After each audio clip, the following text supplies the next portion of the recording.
RBV Agro. As notícias de agricultura, pecuária e a vida no meio rural. RBV Agro. Olá, está no ar o RBV Agro, edição 93 do programa e hoje com novidade. Angélica Alves. Oi, Angélica. Oi, Murilo. Oi, gente. Tudo bem com vocês? Aqui tá tudo certo. E ela já chega com a sua marca registrada. Seja bem-vinda, Angélica, agora com cadeira definitiva aqui na bancada do RBV Agro. Obrigada, Murilo. Eu tô muito feliz com esse convite. Eu sempre fui uma grande fã do programa e agora eu espero corresponder às expectativas como apresentadora também. Tenho certeza que sim. Sinta-se à vontade, Angélica. Traga o seu violão quando você quiser, porque além de apresentadora, repórter, o que mais? Editora, você tem mais esse talento incrível que é a música. Ó, Murilo, o violão já tá afinado e você sabe que a música tradicionalista, a música sertaneja, ela tem muito a ver aqui com o agro e é o meu estilo preferido, então você pode contar que logo vai sair uns modão por aqui também. Seja bem-vinda. Obrigada. Destaque Do RBV Agro. Mercado canadense abre as portas para a carne suína de Santa Catarina. O governo federal lança Plano Nacional de Fertilizantes para reduzir dependência do produto importado. Fabricação de embutidos. Produtor faz e vende mais de 500 quilos de salame por semana. Secretário de Agricultura de Videira fala sobre tratativas para avançar o programa de internet no meio rural. Produtor colhe variedade de uva tardia e faz avaliação da safra. E um fato curioso, um tomate que a semente germinou dentro do fruto. RBV Agro. E a Angélica já chega com tudo, com a sua irreverência na apresentação, claro, e com reportagem também. É isso aí, eu conversei com um produtor de embutidos que aprendeu a técnica com o pai e hoje fabrica mais de 500 quilos de salame por semana, Murilo. Confira. Cheeseburger artesanal, batatinha frita com bacon, um macarrãozinho com salame. Sabe o que tudo isso tem em comum? Tudo isso é feito com embutidos. E é uma história de uma fábrica de embutidos que a gente vai conhecer hoje. Jefferson Sorgato é um dos produtores que frequentam a feira do produtor rural de Caçador. Seu carro-chefe é o salame, que ele aprendeu a fazer ainda jovem, quando ajudava o pai. Meu pai tinha uma merceariazinha, comprava um porco, né? Matava na colônia e trazia as planchas onde você fazia morcilha, chouriço, salame, bastante salame. Daí, geralmente, final de semana eu ajudava o pai. Mas como diz o ditado, passarinho que cria asas quer voar.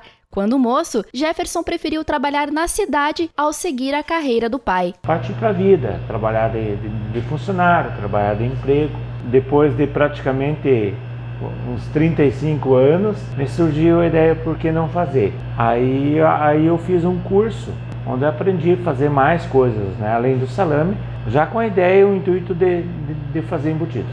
O conhecimento ele já tinha, mas a fábrica dos embutidos artesanais Sorgato surgiu através do amor, pois foi só depois de conhecer a atual esposa, que era dona de uma mercearia, que Jefferson começou a investir na produção dos alimentos. E eu trabalhava de açougueiro para ela. Como na época eu vendia bastante xixo, sobrava bastante carne de porco. E aí desses pouquinhos de porco eu fui fazendo alguns embutidos que eu tinha feito curso, que eu sabia lá do passado. Até que de tanto eu incomodar o pessoal da associação dos feirantes, eles me abriram a oportunidade de começar lá. E no começo a produção não era tão grande assim? No começo era bem difícil, né? Porque eu comecei fazendo a feira, vendia 10, 15 quilos de salame num final de semana, às vezes não vendia isso, saía a vender picadinho de bar e mercearia para mim conseguir vender todo o meu estoque para mim produzir novamente para outro final de semana. Batia de porta em porta? Batia de porta em porta. E hoje em dia, quantos quilos o senhor produz? De 15, 20 quilos por semana. Hoje eu chego a fazer 400, 500 quilos numa semana. 500 quilos só de salame por semana. Isso sem contar os outros selos. Sorgato produz cerca de 20 produtos diferentes. Hambúrguer, bacon, defumados, produtos que são vendidos na feira e também em mercados, padarias e outros comércios da região, até nas barraquinhas de beira de estrada. Uma costela defumada, um bacon defumado, um peito de frango, um lombo, a costela in natura eu vendo bem, os hambúrgueres, tá? que são 4 tipos que eu faço, que é o tomate com rúcula, o salame, o bacon e o frango. É produto com menos sal, menos sódio, menos química. Produtos diferenciados, mais natural possível. Os embutidos Sorgato hoje vêm de um negócio de família. E a receita do salame, aprendida com o pai e aperfeiçoada pelo Jefferson, ficam de herança para as próximas gerações. Eu aprendi com meu pai e hoje estou passando para o meu neto. Aperfeiçoei, né, aquilo que ele me deixou, muita coisa, né? Mas a essência está lá. Inclusive a primeira maquininha de moer carne está comigo ainda. Ela tem cerca de 40 anos. Hoje eu tenho a minha esposa que me ajuda nas horas de folga. E eu tenho o meu netinho, que é meu braço direito, né? Que me ajuda bastante. O neto é o Júlio César, de 16 anos. Ele ajuda o avô desde o preparo dos embutidos até a venda dos produtos na feira. Eu comecei só pendurando salame. Só no pendurando salame, daí comecei a ajudar a lavar. Daqui a pouco eu já mandava encher, que antigamente era um canhão que girava, né? Daí foi pegando o jeito, já comecei a moer, já comecei a fazer mais coisas. Já peguei o jeito. E hoje você gosta de trabalhar aqui com o vô? Gosto, é bom, é no fresquinho, fica com a família, conversa a tarde inteira. É a família, né? É bom ajudar e tudo que eu aprendi vai me ajudar no futuro. Os embutidos Sorgato ganharam fama na Feira do Produtor Rural. Então, nada mais justo que acompanharmos o Jefferson e seu neto pegando no batente na feirinha. Será que os clientes aprovam esses produtos? O que você comprou hoje? Hoje eu comprei salame. É? Quantas voltas? 3. E o que você vai fazer com esse salame? É puro mesmo ou como que você usa? Puro mesmo. O pessoal lá compra para comer com o queijo e é só. Não querem outra coisa junto. Eu gosto de pegar os hambúrguer de salame, né? Já pegou também as costelinhas defumadas, algumas. É essa variedade que acaba trazendo a gente a comprar com ele. O que você comprou hoje? Hambúrguer de salame. E hoje vai sair o que lá? Um x-salada ali. Sempre compro dele. O que você compra? Eu compro linguiça, compro costelinha, de tudo. O que você comprou hoje? Hoje é costelinha. O que você vai fazer com a costelinha? Uma feijoada. Pelo visto, todo mundo aprovou. E se assim como eu, você também ficou com água na boca com essas delícias, a Feira do Produtor Rural de Caçador funciona na quarta-feira à tarde e sábado de manhã. Passa lá na banca do Sorgato. Depois me conta, tá? Que legal! Parabéns pela reportagem. O Jefferson Sorgato é realmente um empreendedor do agro. E produtos coloniais são uma delícia.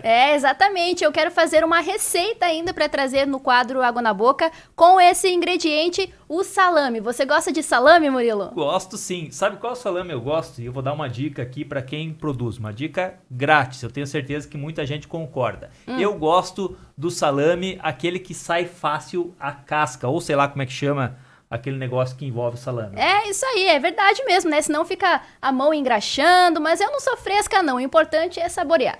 O salame tem um gosto muito característico, é gostoso e tem um cheiro bem característico também, né? Inclusive aqui no nosso estúdio nós temos aqui 2 peças de salame e tá um cheirinho bem gostoso aqui, viu? Como diz o Ramon, nosso colega, uma perna de salame. Né? 2, né? Duas voltas de salame. 2 voltas de salame, boa. E foram cedidas essas peças de salame pelo Jefferson Sorgato, que participou da reportagem.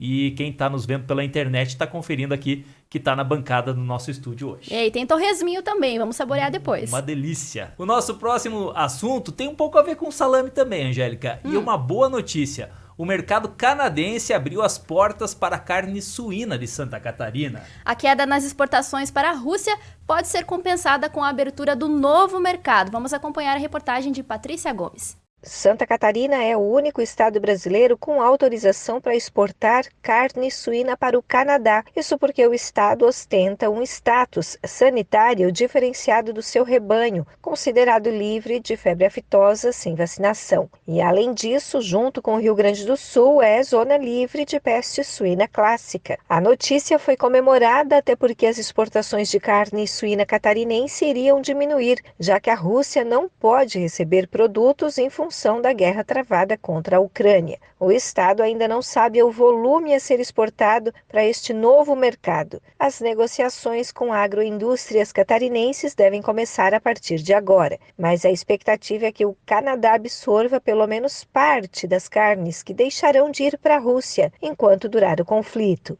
O gerente executivo do Sindicarne, o Sindicato da Indústria da Carne e Derivados de Santa Catarina, Jorge de Lima, explica. Já abriram, mas não ainda determinaram volumes para aquisição daquilo que é produzido em Santa Catarina, mas temos aí uma boa perspectiva e temos perspectiva de atender de imediato esses mercados, né? Porque temos aí competência, volume de produção, mas nós pretendemos ter aqui em Santa Catarina um incremento de até 5% do volume aí que nós temos no total. Nós destinaríamos aí parte daquilo que não será enviado ao mercado russo e ainda com incremento aí de mais 2,5% a 3% de toda a nossa produção, se assim for possível. O mercado canadense é considerado um dos mais exigentes do mundo, assim como os Estados Unidos, Coreia do Sul e Japão, países que já compraram a carne suína catarinense. E mesmo sendo o 7º maior produtor mundial de carne suína, o país é também um grande importador. O secretário de Estado da Agricultura, Altair Silva, considera ainda. O Canadá, um dos países mais exigentes em sanidade animal, abre as portas para o nosso estado. Isso é fruto de um trabalho de toda a Secretaria da Agricultura, da SIDASC e também das entidades que fazem o agro uma força de todos os catarinenses. É um passo muito importante que estamos dando, expandir o mercado internacional para gerar mais emprego e renda para os catarinenses. Santa Catarina é o maior produtor e exportador de carne suína do Brasil. Em 2021, as agroindústrias instaladas no estado embarcaram mais de 578 mil toneladas do produto, com destino a 67 países. A prospecção de novos mercados para as carnes catarinenses segue com foco, por exemplo, no México, que já importa aves aqui do estado, e para ampliar os parceiros na Ásia e África. De Florianópolis, da Rede de Notícias Acaerte, Patrícia Gomes. E ao mesmo tempo que os produtores comemoram essa notícia da abertura do mercado do Canadá para a carne suína catarinense, o setor vem enfrentando dificuldades lá na ponta, nas granjas. A seca tem dificultado a produção e agora o alto custo do milho e também da soja, provocado pela guerra no leste europeu, piorou ainda mais a vida do suinocultor, que vem amargando prejuízos. Vamos ouvir a fala do presidente da Associação Catarinense de Criadores de Suíno de Santa Catarina, Lousivânio de Lourenço. Segundo ele, há produtores deixando a atividade. Muitos estão já desistindo da atividade, eliminando matrizes, até porque nós não tivemos ajuda nenhuma do governo e solicitamos que fosse colocado dinheiro para repactuação de dívidas e refinanciamento da produção, mas que até agora não veio. Então, por um lado a gente comemora sim a abertura de mercado, por outro lado se entristece porque muitos que colaboraram para manter esse status sanitário e até fazer chegar onde nós estão deixando a atividade por não ver mais perspectiva futura dentro dela. Nos próximos programas a gente vai trazer uma reportagem sobre o assunto, ouvindo os produtores aqui dos municípios do Alto Vale do Rio do Peixe. E se algum suinocultor aqui da região quiser nos enviar uma mensagem, já antecipando como está o panorama do setor, o nosso WhatsApp é o 991294258.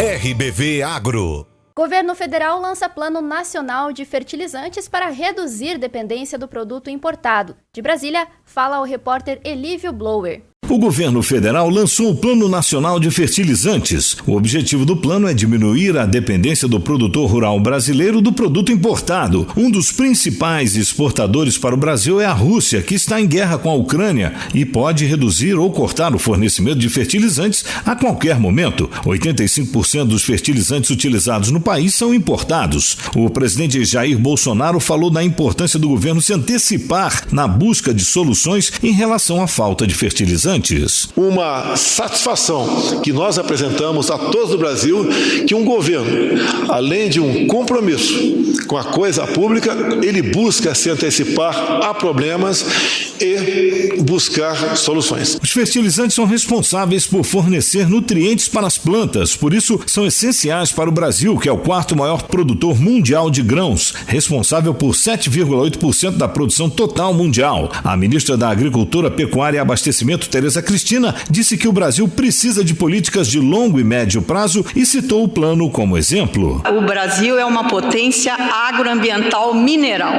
Então, nós temos tudo para dar certo, mas nós temos que ter políticas de médio e longo prazo. E é isso que esse plano aqui lançado faz hoje. O Plano Nacional de Fertilizantes é uma referência de planejamento do setor até 2050. A ideia é reduzir de 85% para 45% a necessidade de insumos importados até 2050, mesmo que a demanda por fertilizantes dobre nesse período. O Brasil é o 8º consumidor global de fertilizantes. Tereza Cristina diz que o Plano Nacional de Fertilizantes visa manter viva a maior riqueza do Brasil, o agronegócio. Não estamos buscando autossuficiência, mas sim a capacidade de superar desafios e manter nossa maior riqueza, o agronegócio brasileiro, que é pujante, competitivo e faz a segurança alimentar do nosso país e do mundo. O plano tem 80 metas e 130 ações de curto e longo prazo. Um exemplo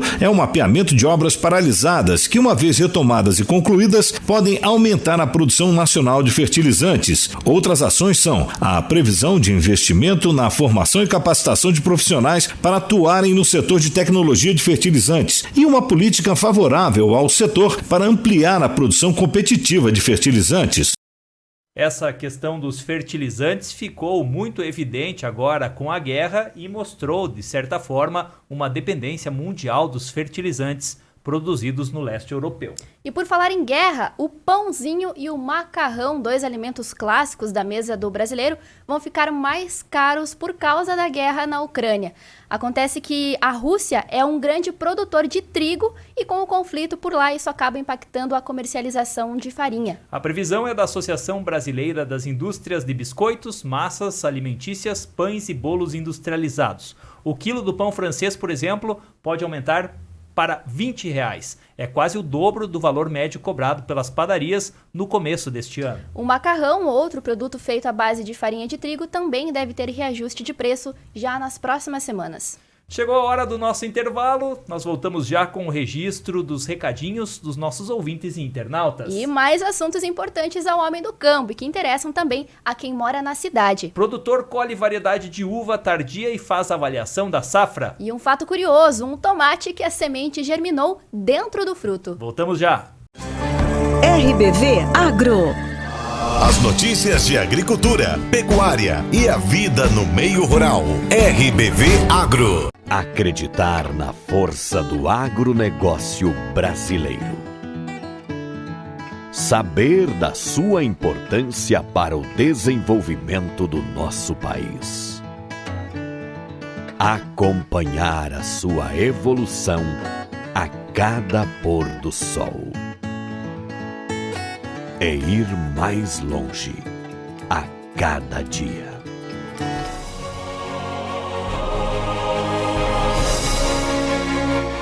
Cooperville, há mais de 50 anos, semeando união, colhendo importantes conquistas e aproximando pessoas.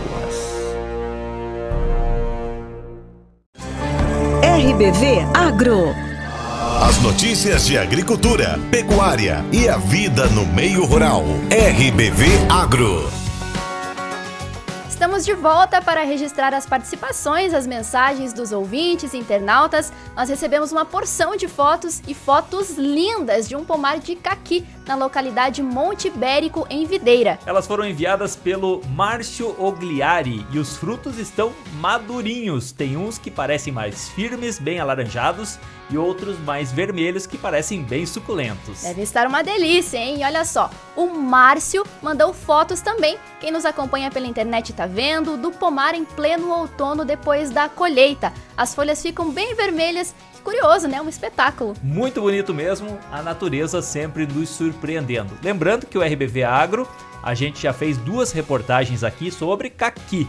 E elas estão lá no nosso canal no YouTube, com o César Denarte, que tem uma produção comercial em Rio das Antas, e com a dona Maria Helena, que mora em Videira e tem um pé de caqui café super produtivo no quintal da casa dela. A Fernanda Campagni nos enviou fotos e vídeos de uma mandioca gigante, mais uma. Segundo ela, quem colheu foi o Geraldo Padilha Batista no lote de casa. Para se ter uma ideia do tamanho, Angélica, uma das raízes tinha 46 centímetros de circunferência. Olha só. E no final das contas, a mandioca do Geraldo pesou 2,4 kg na balança. E ele fez questão de mandar a sequência depois da colheita. Ele descascou e mandou pra panela e a mandioca cozinhou muito bem, segundo ele. A foto tem pedacinhos de mandioca cozida com calabresa. Nossa, já bateu uma fome, Murilo. Um grande abraço aí ao Geraldo e à Fernanda. Alô, Lucas Casagrande, tá sempre ligado no agro também, nos mandou fotos e vídeos de uma roça de repolho com 28 mil cabeças de repolho na propriedade dele em Macieira. Obrigado pela participação, Lucas. Mais um registro do cenário de hoje. Recebemos também algumas frutas que estão aqui na bancada do agro e que são legítimas frutas do mato. O ariticum, tem do amarelo, tem do verde, tem a goiaba que eu gosto, Murilo, essa eu gosto bastante também. O butiá, que é azedinho, mas é bom. Butiá na pinga, também é bom, né? É bom demais. Já ouvi falar, eu gosto. Quem trouxe pra gente essas frutas foi o padre João Maria de Caçador. Ele trouxe os butiás e as outras frutas foi gentileza do Cebolinha. Tá, Murilo, os butiá do padre e o ariticum e a goiaba do Cebolinha? Isso mesmo. Então tá, um abraço pra eles. Depois a gente vai degustar, né? Tá certo, tá combinado mesmo. E pra fechar o quadro dos recadinhos de hoje, vamos deixar aqui os parabéns para uma pessoa que é fã do agro e acompanha o programa toda semana. Isso quando ela não participa com reportagens, que é a Janaína Pereira, pesquisadora da EPAGRE. Exato, ela trabalha lá na Estação Experimental de Caçador e nessa semana recebeu a notícia que é uma das finalistas do Prêmio Mulher 2022, promovido pela ArcelorMittal. Ela concorreu com 2 projetos que desenvolve lá na EPAGRE e disse que a maior alegria não é ganhar o prêmio, mas fazer com que mais pessoas se beneficiem com as ações dos projetos. Parabéns, Janaína! Em breve a gente vai fazer uma reportagem especial sobre um dos projetos dela, que é uma referência nacional no agro. Aproveita para anotar você também o nosso WhatsApp e enviar sua mensagem, fotos, vídeos, etc. 991294258. Repetindo, 991294258. Você ajuda a fazer o RBV Agro da semana que vem. RBV Agro. E o nosso próximo destaque vem justamente de um recadinho enviado por um ouvinte do agro, o Carlos Alberto da Silva, de Iumerê. Ele nos mandou um vídeo mostrando um pé de tomate em que os frutos ficaram amarelos e alguns com as sementes germinando dentro do próprio tomate ainda no pé. No mínimo curioso. Vamos conferir então a mensagem enviada pelo Carlos Alberto e também a explicação do pesquisador da EPAGRE e especialista em tomate, Anderson Wamser. Olha, pessoal, veja aí o que acontece com um pé de tomate.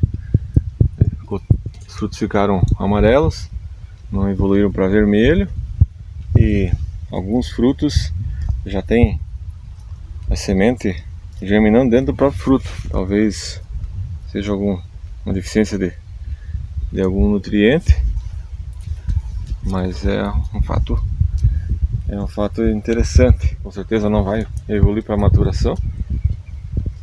No meio das outras plantas vermelhas apareceu um amarelo ainda. O fato mais curioso é que as sementes já estão germinando dentro dele.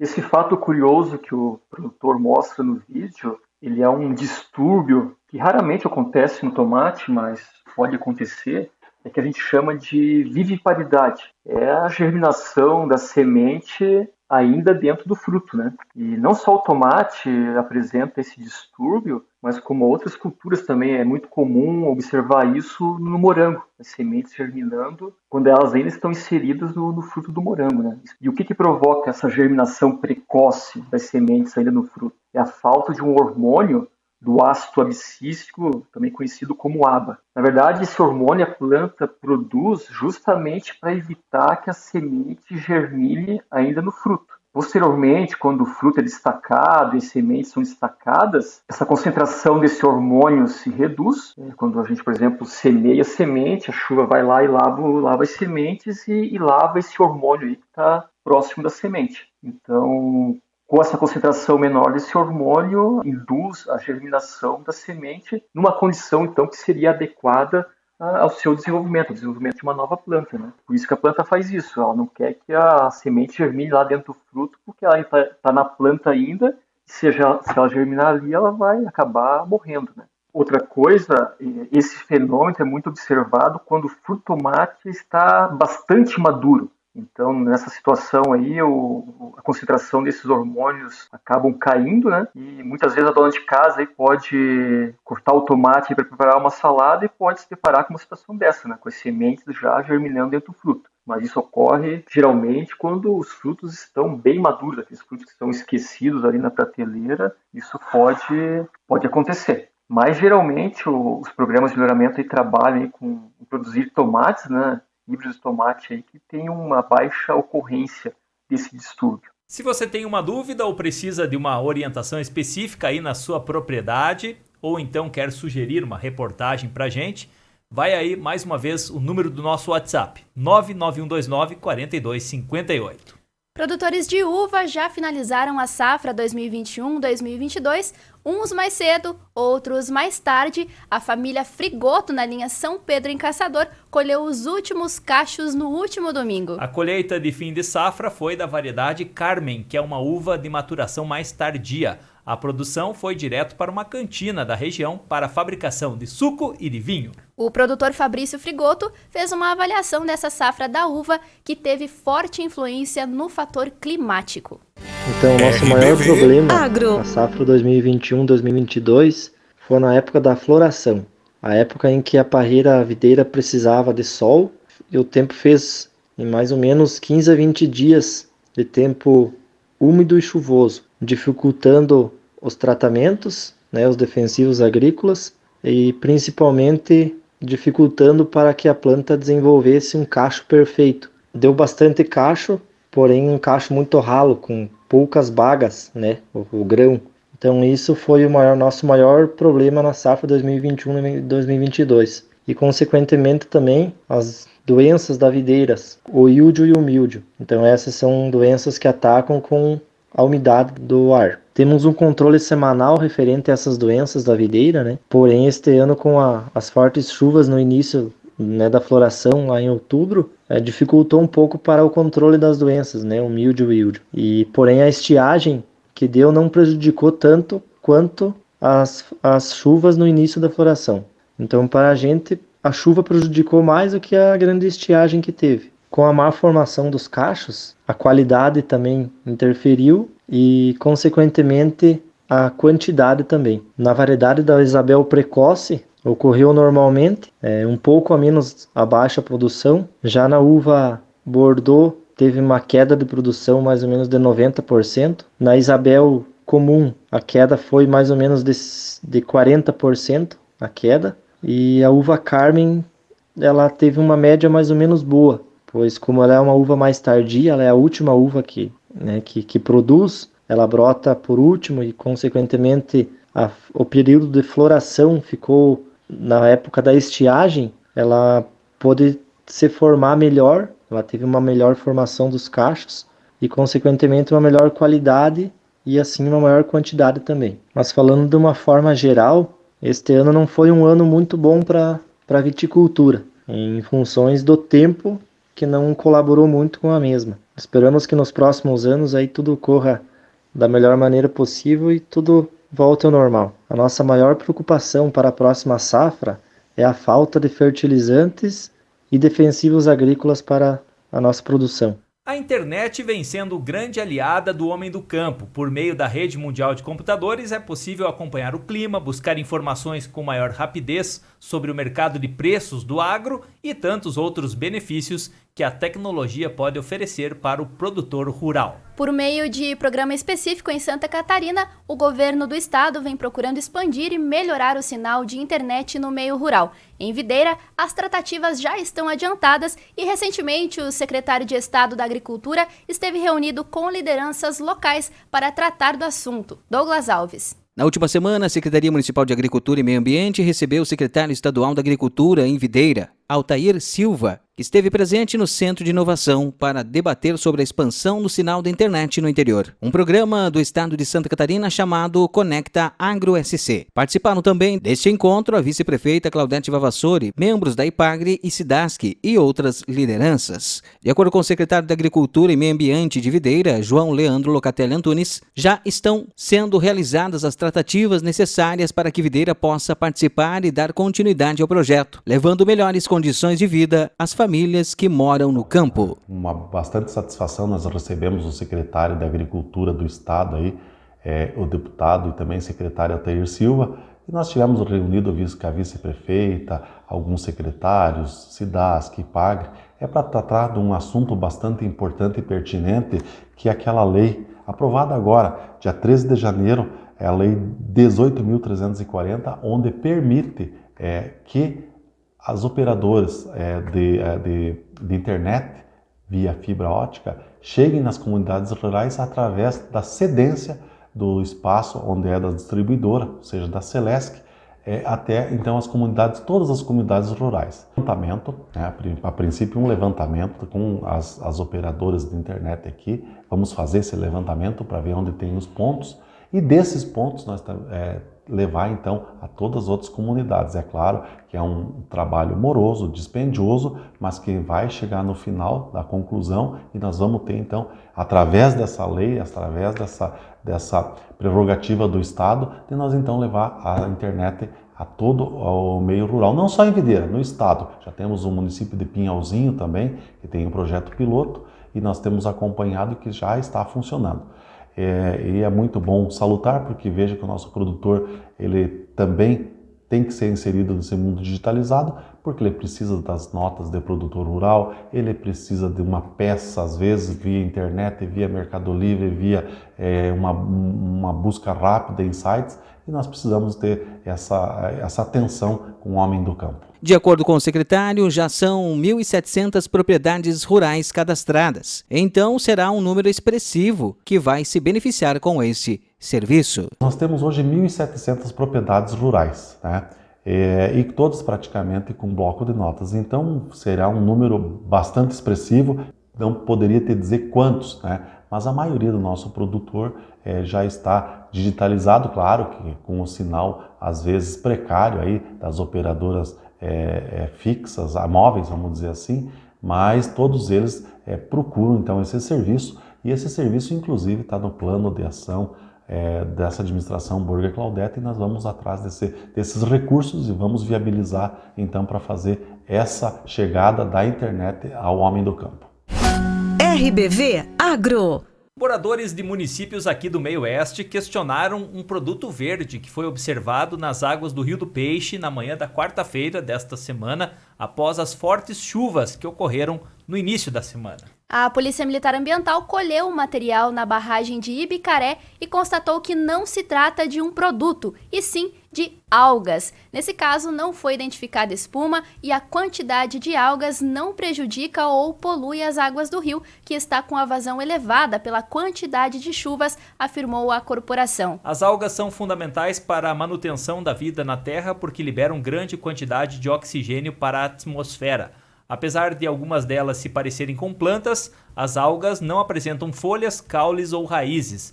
Elas são organismos bem mais simples do que as plantas e podem viver em ambientes terrestres úmidos e aquáticos de água doce e salgada. Por falar no Rio do Peixe, uma turma de educação de jovens e adultos do SESI em Caçador desenvolveu um projeto de conscientização ambiental. Com criatividade e um pouco de tinta spray, alunos e professores foram para a rua e pintaram alguns bueiros com a frase "O Rio do Peixe começa aqui". Confira na reportagem. O Rio do Peixe começa aqui. Essa foi a frase pintada por um grupo de estudantes do EJA, o Ensino de Jovens e Adultos, em diversas bocas de lobo ou bueiros nas principais ruas da cidade de Caçador. O projeto de conscientização ambiental foi orientado pela professora do SESI, Daiane Chumadelo, que diz que a ação tem o objetivo de lembrar que os rejeitos sólidos descartados também chegam no rio. O objetivo desse projeto principal é conscientizar a população caçadorense do cuidado, da atenção que elas têm que ter com os resíduos sólidos, a separação correta do lixo, as preocupações que a gente tem que ter no dia a dia com as nossas ações básicas, lá na nossa casa, na hora que sobrou um alimento na nossa refeição, na hora que a gente chega do supermercado e abre uma embalagem, dá o destino correto para esse tipo de material. Além de poluir os rios, o entupimento dos bueiros é uma das grandes causas de alagamento. E como as mínimas ações já ajudam a preservar o meio ambiente, com moldes em formato de peixe e spray, esses alunos lembram que a menor bituca de cigarro pode chegar ao rio através dos bueiros, que, de acordo com eles, é onde o rio começa. É o que afirma o aluno Adiel Lucas Oziani. Começa, na verdade, aqui, né? Porque a sujeira que vai daqui vai tudo pro rio, né? E do rio que nós bebemos água e coisa, e pode prejudicar até nós mais tarde. Até a primeira vez que nós viemos pintar os bueiros, nós tínhamos que andar tirando a sujeira de cima dos bueiros para poder deixar em ordem bem organizado. Jogar o lixo no lixo, né? Não jogar na rua. Qualquer papel de bala já pode atrapalhar o meio ambiente e tudo. É tudo no lixo, né? Esperamos que a população agora ajude também, né? Nós estamos fazendo a nossa parte, esperamos que eles façam o mesmo, né? 12% de toda a água doce do mundo está no Brasil, mas muitas vezes falta cuidado na gestão desse recurso. De acordo com a ONG SOS Mata Atlântica, 35 milhões de brasileiros não têm acesso à água limpa. De 130 pontos de rios monitorados no país, apenas 13 têm água boa para consumo. E a conscientização é o primeiro passo para amenizar o problema, como explica o estudante Felipe Prats Wengärtner. A gente se conscientizou, né, em fazer esse projeto, porque a população muitas vezes ela acaba, né, reclamando das dificuldades, né, devido à enchente, à poluição no rio, o calor.